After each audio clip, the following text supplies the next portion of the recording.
You're watching How Leap. Let's learn how to lock WhatsApp with your fingerprint on an Android phone. Open the WhatsApp application and tap the three vertical dots in the top right corner to open the menu. From this menu, select Settings. In the Settings menu, tap on Privacy. Scroll down to the very bottom of the privacy screen until you find the section labeled Fingerprint Lock. Tap on this option.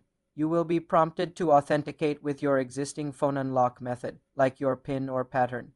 Next, toggle the switch at the top to unlock with fingerprint to the on position. WhatsApp will now ask you to confirm your fingerprint by placing your registered finger on the sensor. After this, you can set the auto lock timer.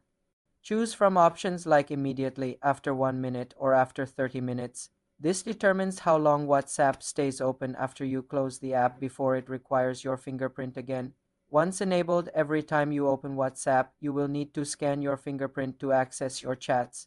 This feature adds an extra layer of security, keeping your messages private even if someone else has access to your unlocked phone.